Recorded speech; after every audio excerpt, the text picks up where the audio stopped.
오 아그리빠 왕이여, 그러므로 나는 하늘에서 보이신 환상을 불순종하지 아니하고 다만 먼저 다메섹에 있는 사람들과 또 제루살렘과 유대 온 지방에 있는 사람들과 또 이방인들에게까지 그들로 하여금 회개하고 하나님께로 돌아가서 회개에 합당한 일들을 행하라 계속 선포하였나이다. 이러한 일들 때문에 유대인들이 나를 성전에서 붙잡아 죽이려 하였나이다. 그러므로 내가 하나님의 도우심을 받아 이날까지 계속하여 작은 사람과, 즉 낮은 자리에 있는 사람과 큰 사람, 높은 자리에 있는 사람들에게 증거하는 것은 선지자들과 모세가 말한 것들이, 그 예언들이 곧 일어나리라고 말한 것 밖에는 없으니 이것은 그리스도께서 고난을 받으실 것과 죽은 자들로부터 먼저 첫 번째로 다시 일어나신 분이 되셔서 그분께서 우리 백성과 이방인들에게 빛을 선포하시리라 하는 것이니이다 하니라. 아멘. 우리가 알다시피 사도 요한은 요한복음을 쓰셨을 때에 자기 자신의 입장에서 예수님을 보고 예수님의 그 삶과 또 예수님께서 제자들과 함께 그 퍼블릭 미니스트리 공사역을 하신 것을 자기 입장에서 적었습니다. 하나님의 아들이 세상에 왔다. 요한복음 3장에 그렇게 자기가 밝혔습니다. 하나님의 영광과 은혜와 진리가 넘쳐나는 사람인데 그분은 하나님의 아들로 왔다. 그리고 이 세상은 캄캄한 어두움 속에 있었다. 그러므로 이분은 그 어두움에 빛을 비추는 빛이 되셨다고 이야기를 했습니다. 그렇게 함으로써 사도 요한은 유대인들의 땅에도 어두움이 가득 찼었고 나머지 세상 이방인들의 땅에도 어둠이 가득 찼다고 고백한 것입니다. 그게 사도 요한의 예수님을 바라볼 때 상대적으로 나머지 유대인과 이 세상 사람들의 모습이었습니다. 사도 바울이 이제 그 바톤을 받아서 똑같이 고백합니다. 이 세상은 어둠이고 예수님이 빛이다. 그걸 지금 누구 앞에 이야기하느냐?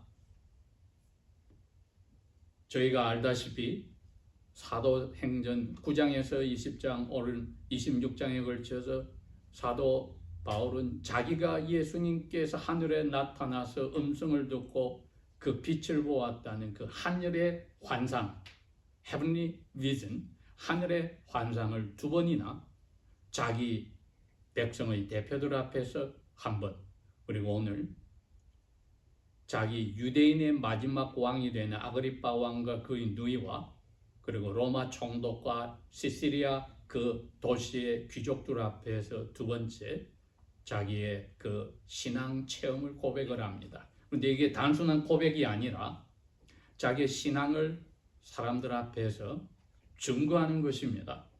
자기의 신앙의 토대가 무엇인지를 증거합니다. 그런데 그 신앙의 토대가 바로 복음이었습니다. 우리가 그럼 복음이 무엇인가 했을 때 오늘 지금 여기 23절에 보면은 그리스도, 아그리빠 왕께서 아시다시피 모세와 구약의 예언자들이 예언했던 것이 이루어진 분이 그리스도시다. 나사렛 예수 그리스도시다. 이게 복음이었습니다. 그분께서 고통을 받으시고 그 정점에 돌아가시고 죽음에서 살아나시고 그 다음에 사람들에서 빛을 비추는 일을 계속하고 계시고 나도 지금 그 명령에 따라 그 환상에서 주신 명령에 따라 일을 하고 있다. 복음을 사람들에게 전하고 있다. 그 이야기를 했습니다. 제가 오늘 제목을 뭐라고 붙였냐면은 유대 마지막 왕인 아그리파 앞에서 사도 바울이 proclaim, preach, 선포한 이 복음이 뭔가. 조금 전에 복음의 핵심은 그리스도 예수님이라고 했습니다. 그런데 그리스도 예수님은 구약 성경에서 모세, 구약 성경 첫 번 5째 책과 나머지 다 합하면 그게 사도 예언자들입니다. 거기서 오리라고 하신 분, 그 구약입니다. 구약도 복음은 앞으로 오시겠다는 메시아에 대해서 이야기를 한 게 구약이면 신약은 그 메시아가 오셨다 함으로써 메시아가 어떤 일을 하신지를 구약 예언에 따라서 어떻게 하신지를 설명한 겁니다. 그리고 하늘에 가셔서 다시 오신다는 약속의 신약입니다. 그 복음을 빼면은 성경 내용은 없지요. 그리고 복음의 중심에는 예수 그리스도다. 그 두 글자로 늘리면은 그리스도와 하신 일, 이게 복음입니다. 그래야 그분이 세우는 나라가 우리가 말하는 하나님 나라입니다. 당연히 예수님이 왕이시고 그분을 왕으로 하신 아버지가 왕이시라 스러운 왕자가 2개가 있습니다. 아버지와 오른쪽에 예수님이 이퀄 동등하게 왕으로 계시는 나라. 지금은 그분들이 하늘에 계시지만 이 우주 전체도 하늘과 같이 하나님 나라의 룰, 그 지배하에 살고 있습니다. 단지 하나님 자녀만 그걸 recognize, 인지할 뿐입니다. 우리가 그 명령에 따라 오늘 교회로서 이 자리에 모인 겁니다. 왜? 예배하는 것이 말 못하는 이 모든 크리에이션 피조물들이 1년 365일 하루 24시간 하고 있는 일입니다. 어떻게? 크리에이터 창조자께 순종하고 사랑을 나타냅니다. 그게 예배입니다. 이게 만들어진 이유입니다. 사람만 거기에 빠졌습니다. 그러니 하나님의 은혜로 저희들이 죽음에서 어둠에서 빛으로 거듭나서 하는 일이 하루 24시간 1년 365일 알든지 모르든지 하나님의 말씀에 순종하고 사랑하면 그게 예배하는 모습이고 참된 크리처 피조물의 삶의 목적이죠. 사도 바울이 지금 그걸 하는 겁니다. 그 환상을 만나기 전까지는 자기 방법대로 하나님을 예배한다고 생각했는데 그게 보니까 썩은 죽은 송장 냄새가 나는 죽음의 일을 하고 있었습니다. 그런데 오늘 이분이 이 복음을 자기 자신의 개인의 퍼스널 테스트모니, 개인의 신앙으로 고백을 하는데 내용이 믿지 않는 이방인들에게 하는 것과는 조금 다릅니다. 왜? 그 많은 사람들이 지금 시시리아 그 도시에 앉아 있는데 시시리아는 당연히 로마 제국에 이제 총독이 거기에서 삽니다. 옛날에는 예루살렘에 살았는데 본디오 빌라도가 본국으로 송환당하고 서서히 시들어들고 중심이 된 시시리아 바닷가 이 도시에 원래 자기의 할아버지인 헤롯 대왕이 세워놓은 어마어마한 궁전도 있습니다. 그러니 그 손자가 되는 사람이 헤롯 대왕 죽고 나서 그 아들들이 나누어 가졌던 땅을 로마 황제와 친구가 되어서 다 회복해서 자기가 이제 유대인 전체를 다스리는 왕의 자리까지 가서 권세가 대단했습니다. 그런데 이 사람이 로마 총독을 방문으로 왔는데 방문 와서 보니까 여기에 유대인 한 사람이 붙잡혀 있는데요. 이 사람이 제가 볼 때는 죄가 없는데 예루살렘에 있는 유대인 최고의회인 공회원에서 이 사람은 죽어야 마땅하다고 하는데 왕이요, 당신은 유대인의 후손이니까 이 사람 무슨 말인지 알고 한번 판단을 해주세요. 이 사람이 유대인들 공회원 앞에서 그들에게 끌려가 죽지 않겠다고 하면서 나는 죄가 없는데 황제 법정 로마에 가서 심판받겠습니다 말을 해서 할소시에 지금 붙잡아 뒀습니다. 그 대신 자유롭게 움직이고 할 수 있도록 단지 유대인들이 들어와서 죽이지 못하게 보호했습니다. 자기 어머니 쪽이 예수님 오시기 전에 150년 동안 이스라엘을 다스렸던 하스모니안 왕조요 대제사장 가족이고 아버지는 당연히 이두미야 반 유대인의 선조들이 되는 헤롯 대왕의 가족입니다. 그런데 당연히 아그리빠는 구약 성경을 잘 알고 있는 사람입니다. 그랬기에 바울은 총독이시여 이렇게 이야기를 안 합니다. 왜? 그 사람 이방인이잖아요. 구약 성경을 어떻게 압니까? 하늘에서 뭐 비전이 환상이 왔다 이해를 못해요. 왜? 로마 사람들이 아주 법칙을 따지고 논리적이고 이성적이고 과학적이니까 말이 안 통해요. 그래서 아그리빠 왕에게 호소를 합니다. 마치 자기 동료 유대인에게 전도하듯이 구약 성경을 인용하고 메시아, 그리스 말로 그리스도지요. 우리 한글은 그대로 땄습니다. 히브리 말로 메시아요, 그리스 말로 그리스도. 기름 부음 받으신 분에 대해서 이야기를 합니다. 이게 사도 바울이 아그리빠 왕 앞에서 한 복음입니다. 여러분, 이게 우리에게 왜 중요하냐면 저희들이 우리 주위에 믿지 않는 사람들에게 뭐라고 인식을 주고 있습니까? 그리스도인입니다. 사도 바울과 똑같은 자리에 있습니다. 또 기독교 경전, 구약, 신약에 대해서 믿지 않는 사람들도 있습니다. 어떤 사람들은 뭐 특별히 대학에서 가르치는 사람 중에는 문학서적으로 성경을 교재로 해서 가르치며 먹고 살면서 자기는 성경에 있는 내용을 믿지 않는 사람 많습니다. 그런 사람들 눈에 저희들은 사도 바울과 같이 그리스도인으로 삽니다. 그러니 오늘 사도 바울의 이 당당한 퍼스널 테스트모니, 개인의 신앙의 프로페션 고백은 우리가 그대로 본받아야 될 모습이기도 합니다. 우리 삶이, 라이프 스타일이, 생활 양식이 근본적으로 이분과 똑같습니다. 그리스도를 중심으로 그리스도 덕분에, 그리스도 때문에 우리가 이처럼 날마다 살고 있다. 살고 있는 목적도 하나님을 예배하는데 하나님이 예배하는 너희들이 해야 될 일은 내 아들이 그냥 사람이 아니라 하나님으로서 사람의 죄를 무한정으로 용서해 줄 수 있는 커패시티, 그러한 능력을 가지고 있어.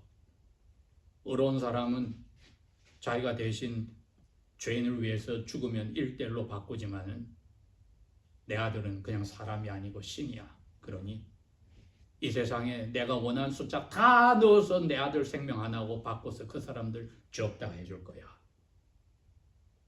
그런데 내 아들이 죽어서 살아나지 않으면은 너희들도 죽으면 끝이야. 근데 죽지 않아야 돼. 그런데 죽어 너희들도. 왜? 내 아들이 벌 받아서 죽었어. 너희들도 똑같이 이제 죽어. 잘 먹고 잘 살겠지만 죽어. 끝나. 왜? 내 법이 만들어서 죄를 지은 사람은 죽는다. 그런데 내 아들은 내가 다시 살려. 내 아들도 신이라 자기 힘으로 살아나. 그 말은 죄 없다는 것을 나타내는 거야. 살아났으니. 왜? 죽음은 죄 있는 사람에게만 오니까. 너희들 때문에 죽었지만 죄가 없으니 다시 살아났어. 그러니 내 아들 덕분에 너희들도 죄값을 대신 치를 뿐 아니라 내 아들이 죄 없다고 하는 것, 그거 살아났으니 믿을래? 믿으면 내 아들이 준 죄 없다는 그거 선물로 줄게. 사도 바울이 지금 그 이야기를 하고 있는 겁니다. 아그리빠 왕이요, 구약의 선지자들 모세가 한 말 기억나죠? 그 기름 부은 분 메시아 그리스도가 왔습니다. 그런데 그분이 하늘에서 저에게 나타나서 자기가 살아난 바로 메시아라는 것을 사람들에게 전파하라고 명령했으니까 제가 지금 그 일을 하고 있는데 왜 유대인들이 저를 죽이려 합니까? 그거 이상하지 않아요? 아그리파 왕의 생각에도 이상하지요. 지금 그 이야기입니다. 이건 자기 변명이 아니라 하나님 앞에서 모든 그리스도인들이 머릿속에 나는 이 복음을 가지고 예수 그리스도가 나의 전부고 내 삶의 토대고 전부다, 목적이다. 이분이 내가 어떻게 말하고 행동하냐, 언행심사에 따라서 사람들 눈에 그냥 훌륭한 선생으로 보이느냐 하나님이냐를 결정하는 중요한 자리에 내가 있다. 사도 바울과 같이 지금 묶여서 갇혀 있은 지 2년이나 지났습니다. 역사학자들은 말할 때 지금 자기가 돌아가시기 전에 3, 4년 전에 AD 59나 아니면 60년대라고 지금 이야기를 하는데 조만간에 몇 개월 후에 로마로 와서 다시 거기 갇혀서 결국은 심판을 받게 되는 때가 올 그 사람이 자기 지금까지 20여 년 동안 말씀에 순종하여 예수 그리스도의 명령하신 환상에서 명령하신 대로 살았던 것, 그게 복음 선포의 전부였다는 것을 고백했습니다. 우리의 삶이 복음 선포하는 그러한 증거하는 삶인지 내 개개인의 목적이나 생활 방법이나 거기에 마음의 원한에 따라서 결정하고 사는지는 오늘 성령께서 이 말씀을 통하여 우리에게 보여줍니다. 복음의 내용은 23절에 있는 그것이었습니다. 예언대로 다 고생하시고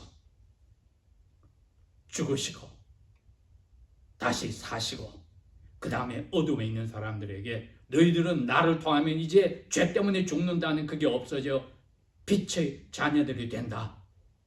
그게 완성이 다시 오실 때 됩니다. 그걸 복음으로 우리가 믿고 살면은 누가 우리에게 비행기 옆에서, 기차 옆에서, 혹은 식당에서 어디선가 어떤 사람이 우리에게 물을 때 대답할 수 있어야 합니다. 이게 그리스도란 하나님의 아들입니다. 이 세상에 그 어떤 신도 없습니다. 그런 후에는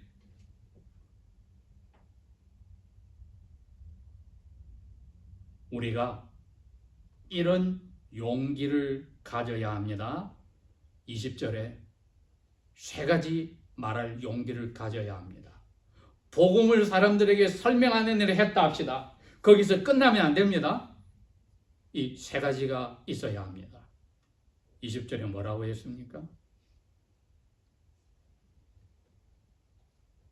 다메섹에 있는 사람들과 예루살렘에 있는 사람들과 유대주에 있는 모든 사람들과 그리고 그 밖에 로마 제국으로 되어 있는 오늘날 유럽 땅 전체, 아프리카 북부까지 그 전체 이방인들, 그 당시에 사도 바울이 알고 있는 이 세상에 사는 모든 사람들이 다 들어갑니다. 야만인 스키티아인까지 다 들어갑니다.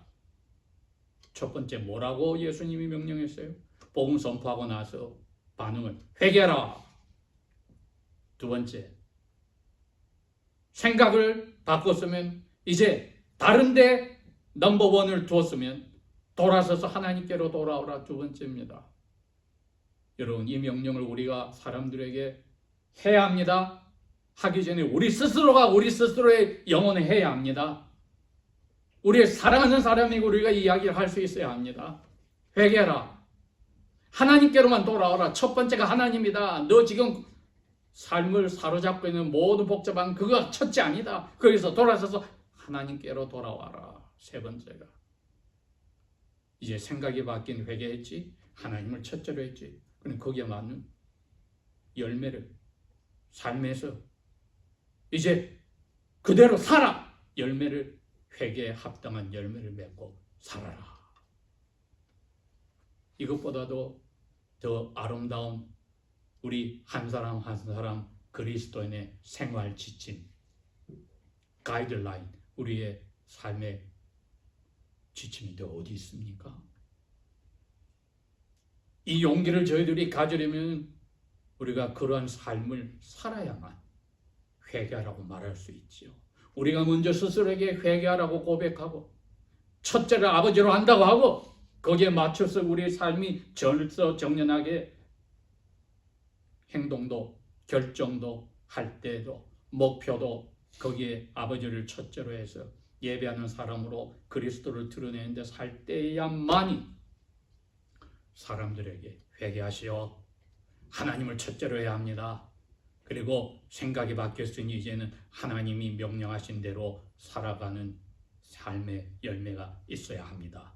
그렇게 용기를 내서 말할 수 있지 않겠습니까? 어둠에서 돌아서서 죽음에서 돌아서서 영원히 사는 빛으로 돌아오는 일은 저를 보십시오. 저희 부부를 보십시오. 저희 가족을 보십시오. 저희 교회를 보십시오. 우리 그리스도인들을 보십시오. 우리가 그렇게 이 시간에 살고 있습니다. 말할 수 있는 것이 성령께 붙잡히면은 우리가 가능하겠지요. 기도하겠습니다.